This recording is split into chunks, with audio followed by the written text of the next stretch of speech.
നമ്മൾ എടുത്തു വെച്ചിരിക്കുന്ന ജീരകവും നമ്മുടെ വയണയിലെയും കുരുമുളകും ഇതെല്ലാം കൂടെ ഒന്നിച്ചിട്ടിരിക്കുകയാണ്. ഇത് നന്നായിട്ടൊന്ന് മിക്സ് ആക്കി കൊടുക്കാം. ജീരകത്തിന്റെ ഒക്കെ ഫ്ലേവർ നന്നായിട്ട് എണ്ണയിൽ വരണം.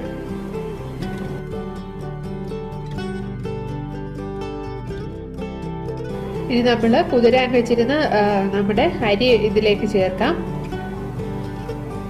വെള്ളം മാറ്റിയിട്ട് വേണം ചേർക്കാൻ. ഇനി നന്നായിട്ട് ഇതൊന്ന് ഫ്രൈ ചെയ്യാം.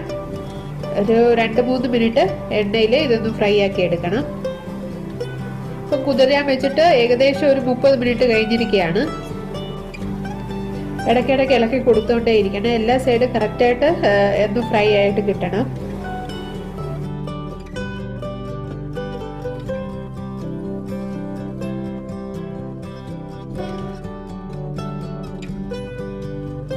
ഇതിലേക്ക് വെള്ളം ഒഴിച്ചു കൊടുക്കാം.